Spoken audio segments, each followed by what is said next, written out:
Die Mitte Europas im 2. Jahrtausend. Ein Land, das lange braucht, um eins zu werden. Menschen, die sich erst im Laufe der Jahrhunderte als deutsch verstehen. Wer sind wir? Woher kommen wir?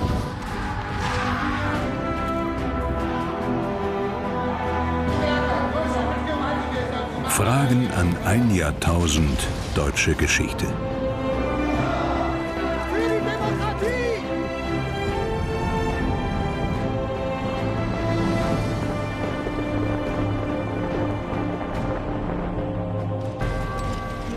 Viele Regenten herrschten im Deutschland des 18. Jahrhunderts. Doch zwei Monarchen ragen heraus: Preußens Friedrich und Österreichs Maria Theresia. Sie sind Rivalen. Ihr Krieg spaltet nicht nur Deutschland, sondern auch Europa. Gibt es einen Sieger?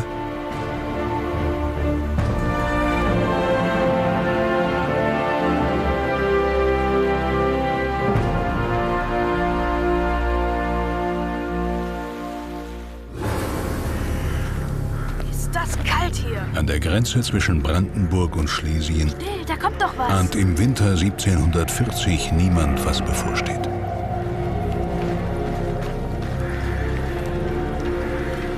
Der preußische König. Ein Überfall, der die Welt verändern wird. In einer Jahreszeit, in der sonst niemand Krieg führt, marschiert der preußische König Friedrich II. Ohne Vorwarnung in Schlesien ein, das zu Österreich gehört. Meine Jugend hat mich dazu verführt, rechtfertigt sich der Preuße später. Und auch die Gier nach Ruhm. Auf geht's. In Wien hat seit kurzem die Habsburgerin Maria Theresia das Sagen, Herrscherin über Österreich.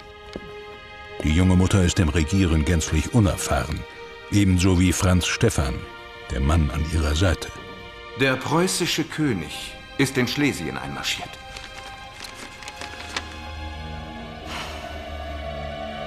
Wie kann er es wagen?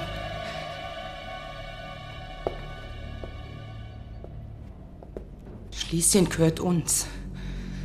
Niemals werde ich diesen dreisten Raub hinnehmen. Es geht um weit mehr als nur um Schlesien. Es geht um die Vorherrschaft auf deutschem Boden. Er will uns zur Aufgabe zwingen. Brandenburg-Preußen soll Großmacht werden, auf Kosten Österreichs. So will es der König. Und trifft auf eine Gegnerin, die er maßlos unterschätzt. Und die sich wehren will, um jeden Preis. Das bedeutet neuen Krieg. Ein europäischer Krieg, den Friedrich nicht mehr unter Kontrolle hat. Morgen um diese Zeit haben wir den Feind geschlagen oder wir sehen uns nie wieder. Ein Krieg, der die Rivalen an den Abgrund führt und nicht nur Deutschland verändern wird.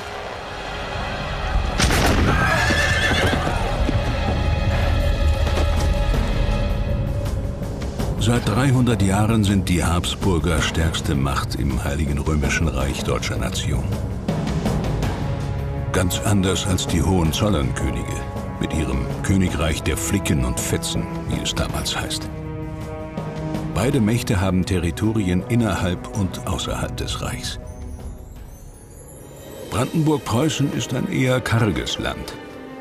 Tiefe Wälder, endlose Sümpfe und sandige Böden.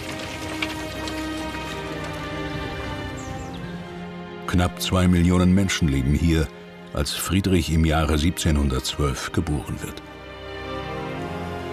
Die Kindheit des kleinen Prinzen ist alles andere als märchenhaft. Das Leben am preußischen Hofe spartanisch.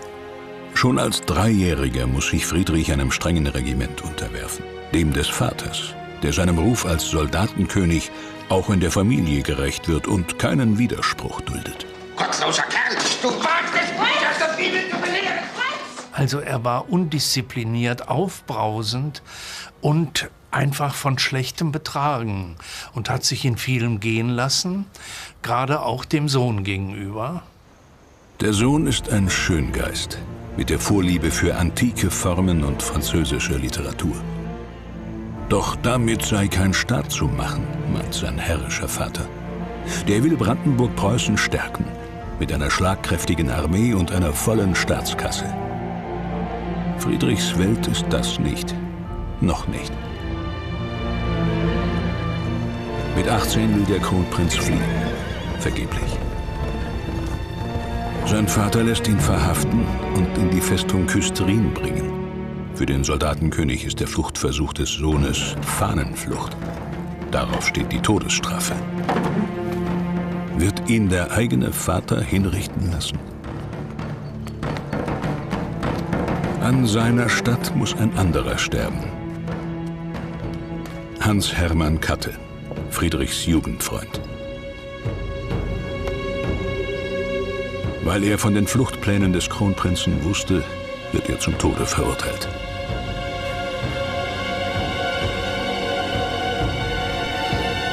Der Schmerz, den ihm sein Vater zufügt, wird ihn lebenslang verfolgen.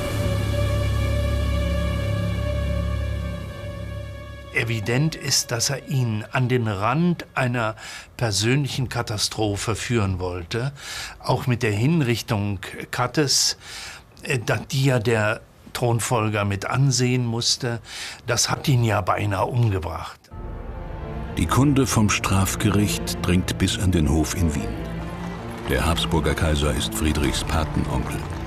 Er will vermitteln und schickt einen Bittbrief an den preußischen König.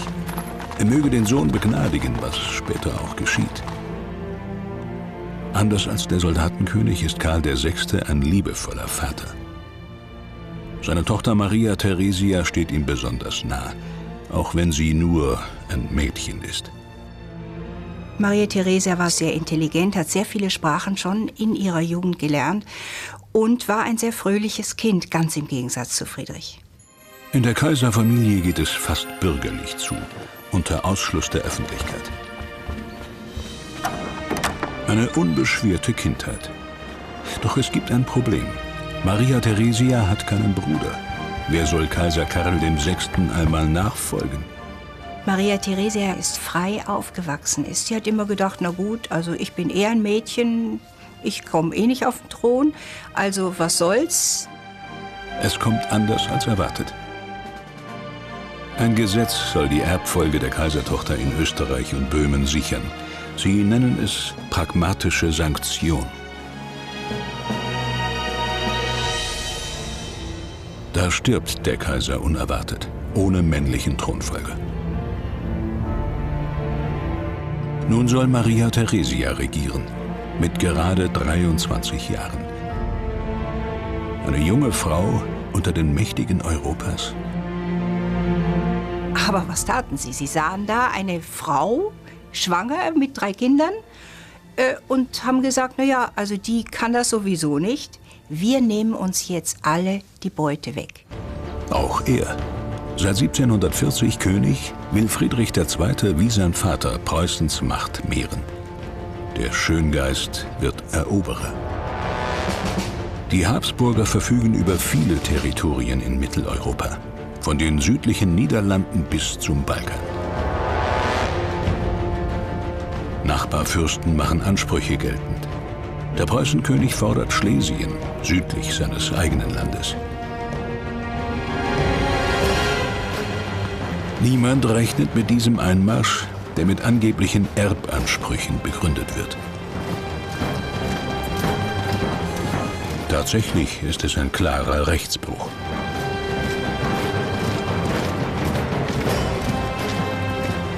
Maria Theresia hat dem zunächst nichts entgegenzusetzen. Für Friedrich eine leichte Beute, doch von hohem Wert. Auf geht's. Denn Schlesien mit der Oder als Lebensader ist nicht nur strategisch bedeutsam.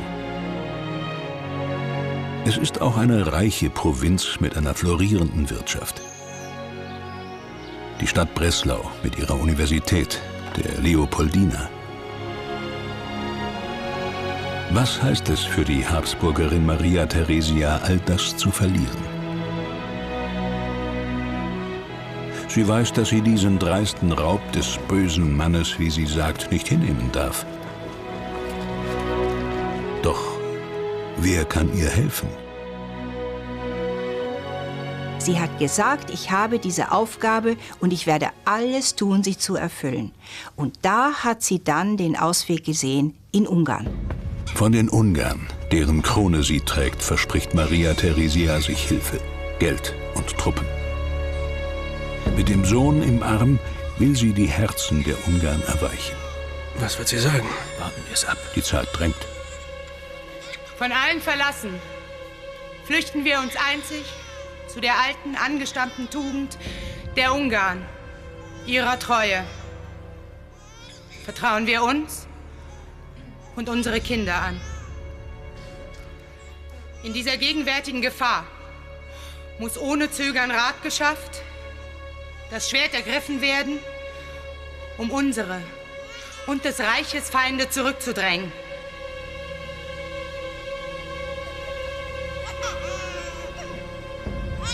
Lässt sich der ungarische Adel bei der Ehre packen?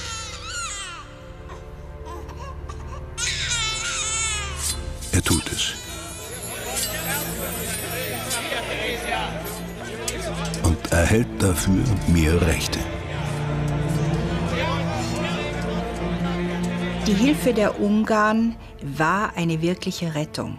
Das heißt, eine Rettung insofern, dass Maria Theresia einen neuen Mut bekommen hat, dass sie gesehen hat, da sind Truppen, die mir helfen, die sind mir treu.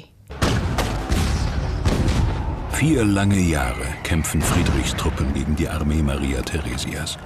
Jetzt zeigt sich die militärische Überlegenheit der preußischen Armee. Drill, Disziplin und unbedingter Gehorsam machen sie besonders effizient. Doch die Österreicher lernen dazu. Und so wechselt das Kriegsglück von Schlacht zu Schlacht. Friedrich brilliert als Feldherr. Das kann seine Rivalin nicht. Da schickt der Preußenkönig ihr ein Angebot.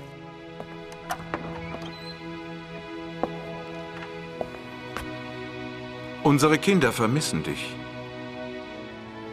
Friedrichs Angebot betrifft auch ihren Ehemann Franz Stephan. Er könne Kaiser des Heiligen Römischen Reiches Deutscher Nation werden, wenn Maria Theresia im Gegenzug auf Schlesien verzichte. Nein, 5 Jahre Leid und Zerstörung. Das hast du selber gesagt. Alles für nichts und wieder nichts. Du verstehst nicht. Wenn ich jetzt nicht Frieden schließe, dann verliere ich nicht nur Schlesien, sondern noch sehr viel mehr. Ich muss an die Zukunft unserer Kinder denken. Die Kaiserkrone gebührt uns und unserem Sohn Josef. Ihr Vater war Kaiser des Heiligen Römischen Reiches Deutscher Nation. Ihr ist diese Würde verwehrt, weil sie eine Frau ist. Nun soll ihr Mann die Krone tragen. Und dafür muss sie sich mit Friedrich arrangieren. Und Schlesien hole ich mir später zurück. Die Kaiserkrone. Wer sie trägt, der soll im Reich für Recht und Frieden sorgen. Franz Stephan erhält sie. Doch seine Frau ist die heimliche Kaiserin.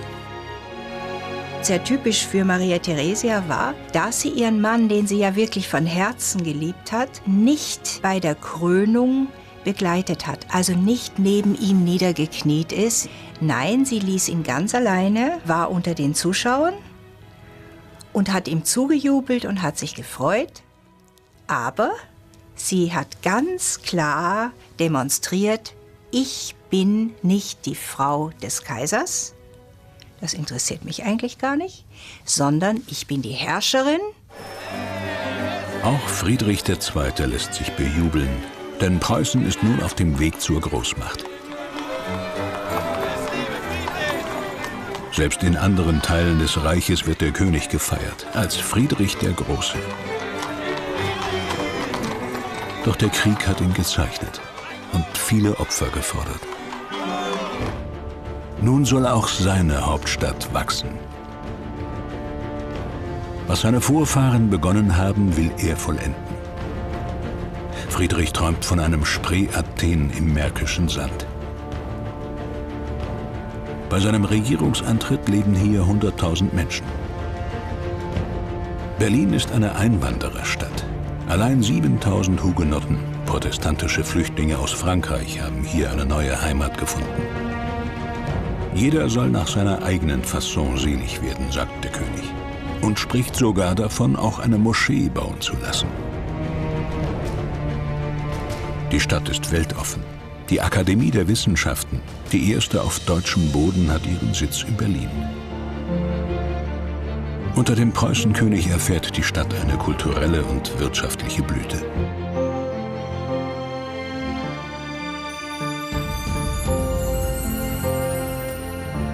Überall im Land lässt Friedrich Manufakturen errichten.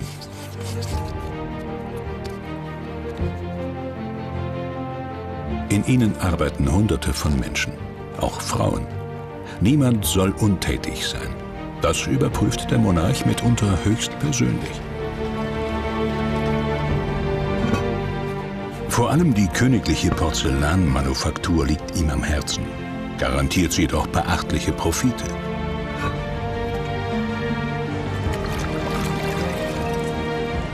Das weiße Gold, es findet viele Liebhaber. KPM, eine königliche Marke.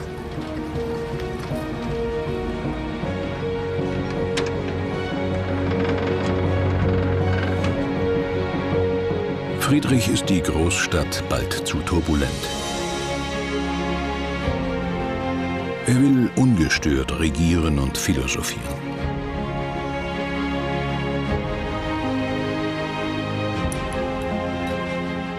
Auf einem Weinberg bei Potsdam lässt er ein neues Schloss bauen, nach eigenen Plänen.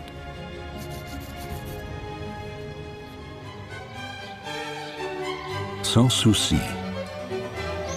Der Name ist Programm. Ohne Sorgen will er hier leben, fern vom Berliner Hofzeremoniell. Hier komponiert und musiziert der Preußenkönig als Flötenspieler von Sans Souci. Hier empfängt er illustre Gäste aus vielen Ländern Europas. Der französische Philosoph Voltaire ist schon zu Lebzeiten weltberühmt und ein Gourmet. Viel zu tun für die Hoflieferanten und Köche. Sie sollen den anspruchsvollen Gast bei Laune halten, denn Friedrich will, dass er an seinem Hof bleibt. Zweimal am Tag lässt der König auftischen. Und Orden hat er dem Denker auch schon verliehen.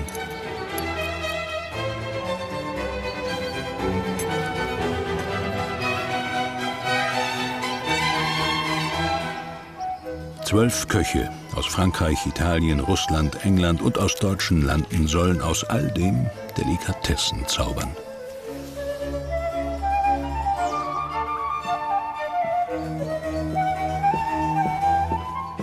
Friedrichs Tafelrunden sind bis heute legendär, berühmt und auch berüchtigt. Seine Gäste sind meist Offiziere und Gelehrte. 7 bis 10 Personen. Gesprochen wird nicht Deutsch, sondern Französisch. Mon cher ami, je vous ai éperdument cherché dans le parc cet après-midi. Où est-ce que vous vous étiez caché? J'ai composé quelques vers. Bien. J'espère que vous y avez pensé au roi. Ah, bien dans une sens, oui. J'ai dédicacé ces vers à la reine. La pauvre est si seule dans son château. J'ai voulu ainsi la remonter un peu. Je ne souhaite pas la présence de femmes dans cette ronde. Et je ne souhaite pas que l'on parle d'elle. Eine Männergesellschaft par excellence. Nicht einmal die Königin hat Zutritt. Das ist kein Hof, wird Voltaire später sagen, sondern eine Klausur, aus der die Frauen verbannt sind. Die Ehe des Monarchen mit Elisabeth Christine besteht nur auf dem Papier, bleibt kinderlos. Warum diese Distanz zum weiblichen Geschlecht? Er war ja zu Anfang durchaus ein Amoroso. Und dann kommt ja eine Geschlechtskrankheit, die zu Deformationen geführt hat und zeitlebens ihm subjektiv das Gefühl vermittelt hat, dass er nicht zeugungsfähig sei.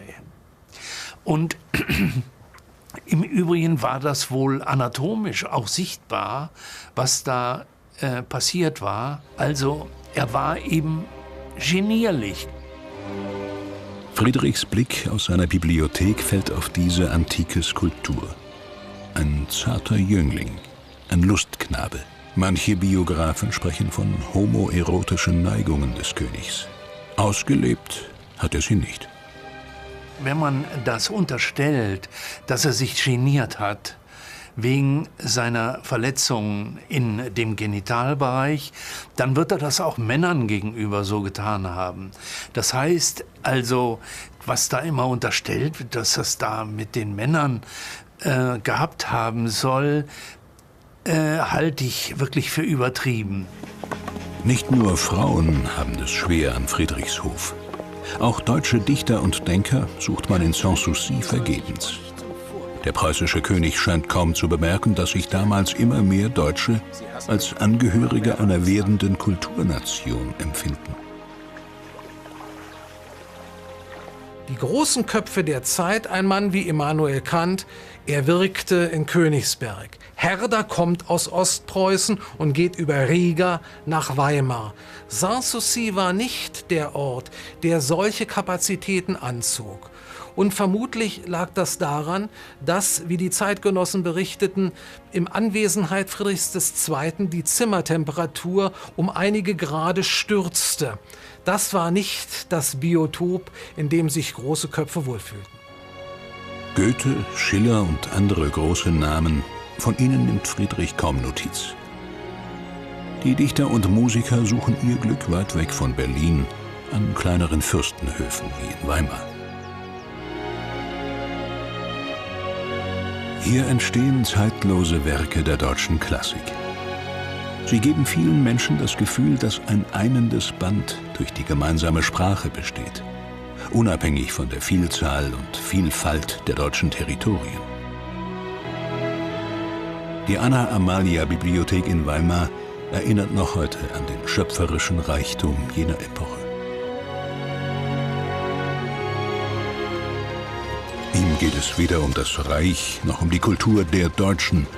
Friedrich sieht sich als der erste Diener Preußens. Er reist selbst von Dorf zu Dorf. Fast 3/4 seiner Untertanen leben auf dem Lande. Auf den eigenen königlichen Gütern mildert Friedrich die Härten bäuerlicher Unfreiheit. Doch im restlichen Preußen bleibt alles beim Alten.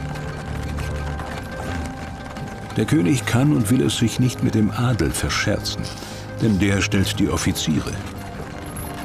Und die Bauern stellen die Soldaten. Weil es noch keine Schulpflicht gibt, will der König, dass wenigstens die künftigen Rekruten etwas lernen. Warum seid ihr nicht in der Schule? Euer Majestät, in unserem Dorf gibt es keine Schule. Dann müsst ihr halt ins nächste Dorf. Ihr müsst was Gescheites lernen.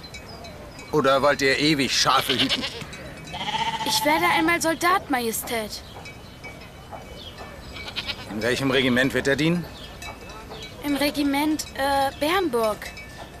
Dann muss er erst recht viel lernen. Des Königs Soldaten müssen schreiben und rechnen können. Und kämpfen und sterben. Auch Friedrichs Gegnerin Maria Theresia bleibt in all den Jahren nicht untätig. Weil ihr die Hofburg zu düster ist, lässt sie die Sommerresidenz Schönbrunn vor den Toren Wiens erweitern.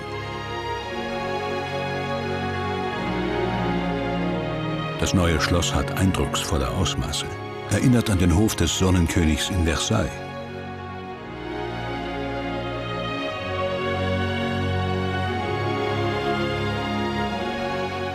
Auch die inzwischen 13-fache Mutter tut alles, um ihr Vielvölkerreich zu reformieren.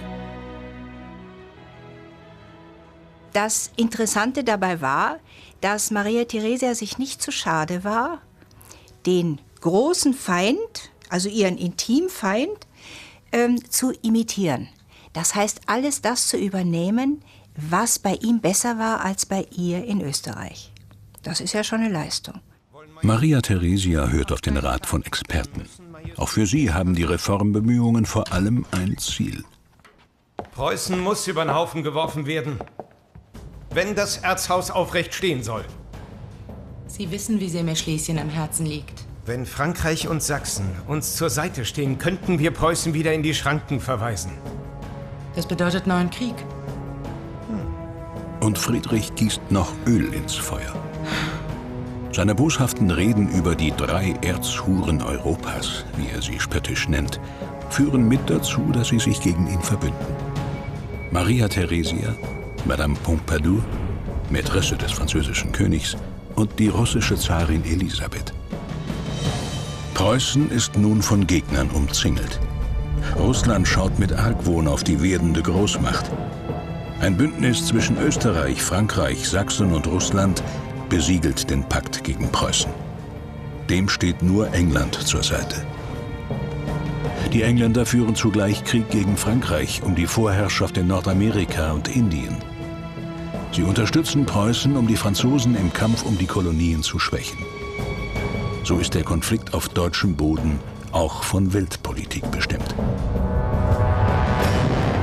Friedrich muss handeln, will den Gegnern zuvorkommen.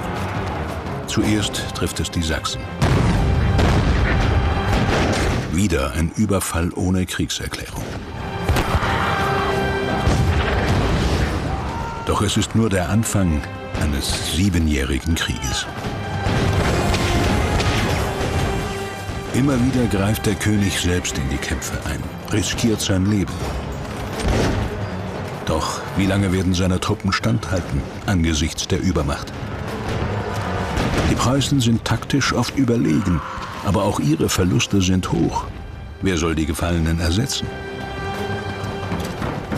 Die preußische Rekrutierung erfasst immer mehr Landeskinder. Es sind die ersten Schritte zu einer Wehrpflicht. Schon in der Kindheit werden die Soldaten nach festen Regeln ausgewählt und erhalten von ihrem künftigen Regiment ein Zeichen der Zugehörigkeit. Hinzu kam dann die Auslandswerbung, wobei das Wort Werbung verhüllt, dass dies auch mit List, Gewalt und hohen Promillezahlen einhergehen konnte. Nicht jeder Gemusterte wird eingezogen. Bestimmte Voraussetzungen müssen erfüllt sein. Im Staatsarchiv Münster gibt es Hinweise auf die preußische Rekrutierungspraxis. Etwa ein schlichtes Maßband. Die Soldaten mussten eine Mindestgröße haben. 1,69 Meter sind es in der Zeit Friedrichs des Großen. Gerade stehen. Jedes Jahr wird nachgemessen. Manche Rekruten sind gerade 16 Jahre alt. Das Gebiss ist kriegswichtig. So, der Nächste. Denn nur wer gute Zähne hat, kann auf Dauer die Patronen mit dem Pulver aufbeißen.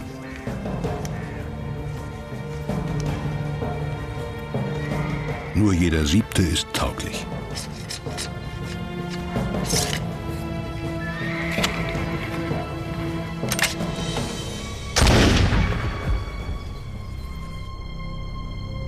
Auch Maria Theresia braucht Soldaten. Eigene und verbündete Truppen.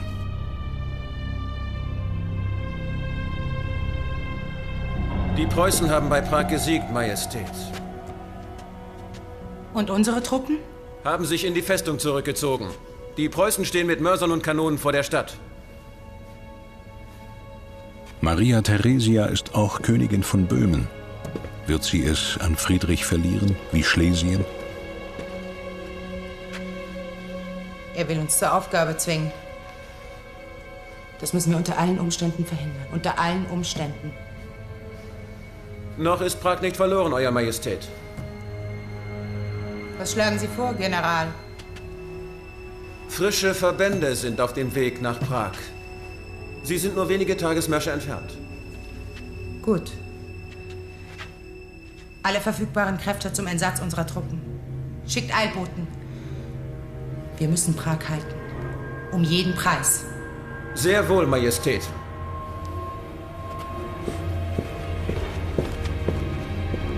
Nach einigen Gefechten ohne klaren Sieger steht eine entscheidende Schlacht bevor. Bei Leuthen. Zum ersten Mal spricht Friedrich seine Generäle auf Deutsch an. Meine Herren, ich habe Sie herkommen lassen, um Ihnen für die treuen Dienste, die Sie bisher dem Vaterlande und mir geleistet haben, zu danken. Mich auf Ihren Mut und Ihre Erfahrung verlassend, habe ich den Plan zur Bataille gemacht, die ich morgen liefern werde und liefern muss. Ich werde gegen alle Regeln der Kunst einen zweimal stärkeren, auf Anhöhen stehenden Feind angreifen. Ich muss es aber tun. Oder es ist alles verloren. Ist einer unter Ihnen, der nicht so denkt, der nehme hier auf der Stelle seinen Abschied. Ich werde ihm selbigen, ohne irgendeinen Vorwurf geben.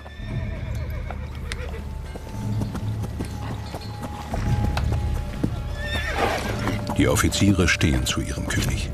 Friedrich hat nichts anderes erwartet.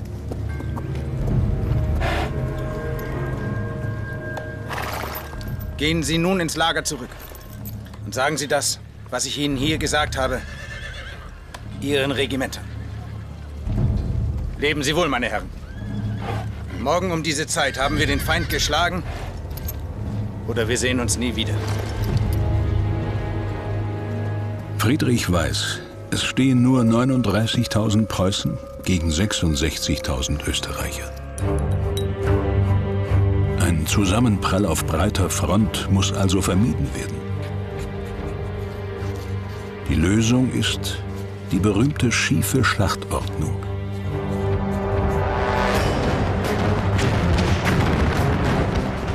Die gegnerischen Truppen sollen am rechten Flügel erfasst und aufgerieben werden, bis die Front nachgibt.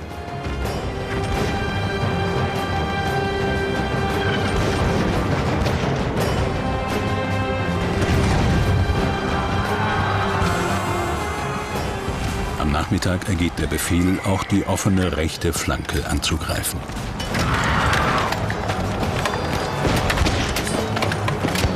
Es ist der Schlüssel für den Sieg.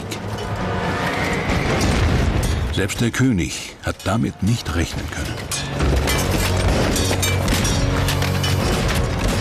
Seit dieser Schlacht gilt Friedrich als genialster Feldherr seiner Zeit. Leuthen wird zum Mythos der preußischen und deutschen Geschichte. Und Friedrich zur Legende, auch bei den eigenen Soldaten.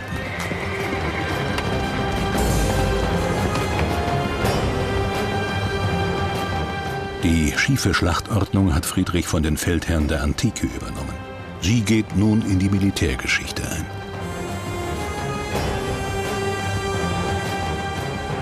Der alte Fritz, wie er bald heißen wird, er wird zum Vorbild. Auch für einen selbsternannten größten Feldherrn aller Zeiten. Friedrich II. Wurde insofern missverstanden, als er als ein Staatsmann des unkalkulierten Risikos interpretiert worden ist. Hitlers Risikobereitschaft war ja eine, die jedes Risiko jenseits der Rationalität noch akzeptierte. Friedrich II. War Rationalist auch da. Für ihn war das Risiko immer eines, das er noch kalkulieren musste.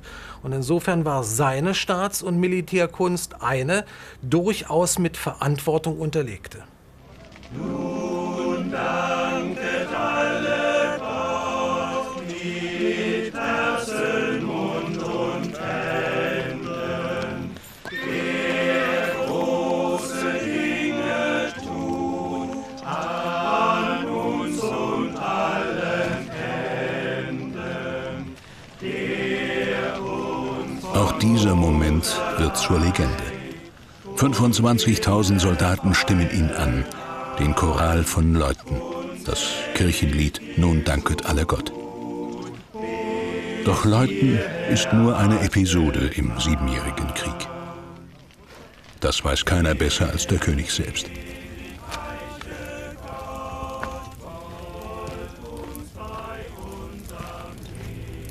Die Geister, die er einmal rief, wird er nicht mehr los. Eine Schlacht ist gewonnen, aber nicht der Krieg.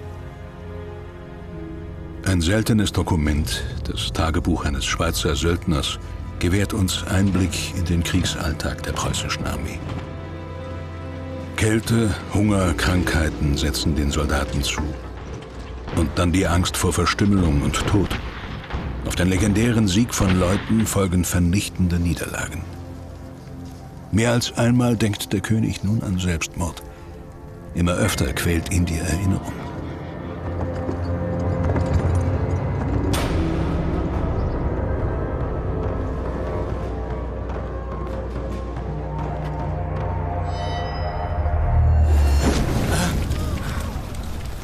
Eure Majestät haben geträumt.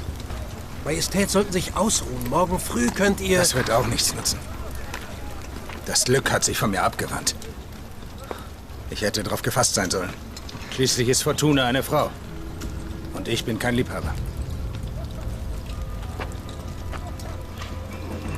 Österreicher, Russen und Franzosen drängen Friedrich an den Abgrund. Er erkennt, in diesem Krieg wird es keinen Sieger geben, nur Opfer. Immer mehr Soldaten desertieren. Und noch so grausame Strafen können nicht verhindern, dass die Disziplin auf beiden Seiten bald am Ende ist. Friedrich II. Selbst hat geschrieben, der preußische Soldat müsse seinen Offizier mehr fürchten als den Feind. Diese verbürgte Aussage Friedrichs II. Wirft ein helles Licht auf die Disziplinarpraxis. Es ist ein Tag, den Friedrich nie vergessen wird. Bei Kunersdorf, östlich Frankfurt an der Oder, stellt er sich der Übermacht von Österreichern und Russen. Wieder folgt ein mörderisches Schlachten. Der König gerät wie so oft schon in die Schusslinie. Diesmal trifft ihn eine Kugel.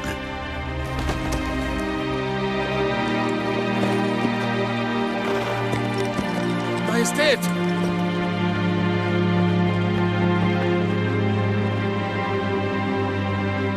Ist dies das Ende Friedrichs und aller preußischen Großmachtsträume? Weg!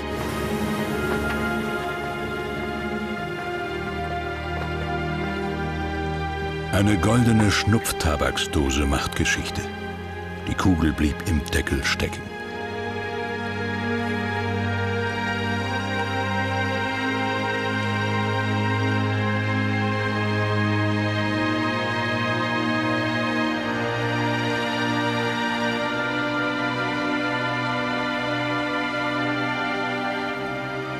Nach der Katastrophe von Kunersdorf will Friedrich aufgeben, seinem Leben ein Ende setzen.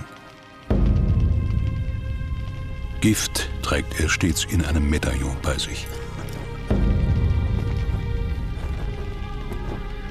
An einen Minister in Berlin schreibt er: Mein Unglück ist, dass ich noch lebe. Von 48.000 Mann habe ich jetzt, wo ich dies schreibe, keine 3.000. Man wird in Berlin gut tun, an seine Sicherheit zu denken. Ich habe keine Hilfsmittel mehr. Ich werde den Untergang meines Vaterlandes nicht überleben.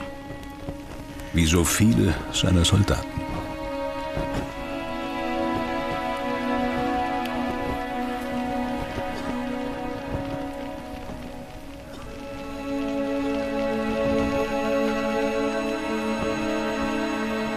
Die Rettung, sie kommt unverhofft. Die Gegner sind sich uneins, lassen den Sieg ungenutzt verstreichen. Und schließlich stirbt in Petersburg auch noch die Zarin Elisabeth, die Friedrich hasste. Der Thronfolger Peter III. Ist ein glühender Verehrer des Preußenkönigs. Es ist das rettende Mirakel, das Wunder des Hauses Brandenburg.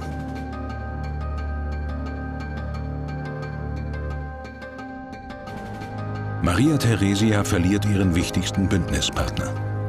Russland schließt Frieden mit Preußen.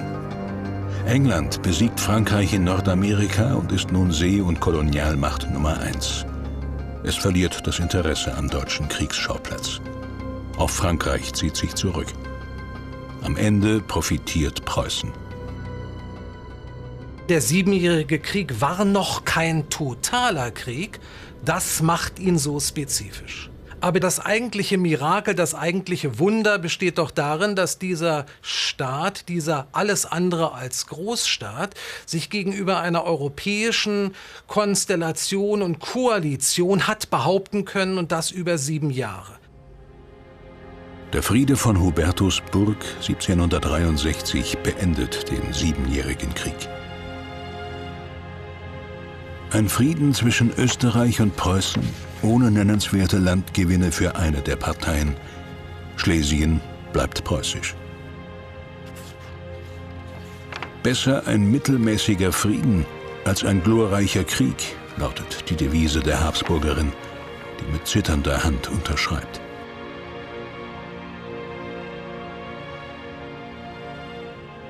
Maria Theresia. Sie konnte nicht verhindern, dass Preußen zweite deutsche Großmacht wird. Ihrem Erzfeind Friedrich ist sie nie begegnet und hat sich doch mit aller Kraft behauptet.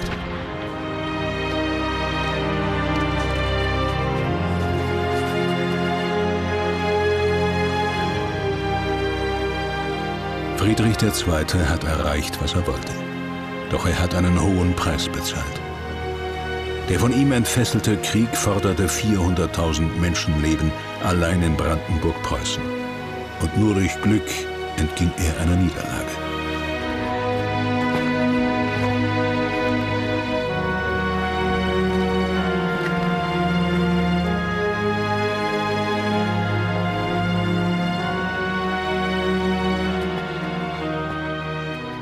Als Maria Theresia 1780 stirbt, schreibt Friedrich: Ich habe mit ihr Kriege geführt, aber ich war nie ihr Feind. Der alte Fritz stirbt 1786. Einsam, aber doch am Ziel. Zurück bleiben 2 Mächte, die auch künftig um die Vorherrschaft auf deutschem Boden ringen werden.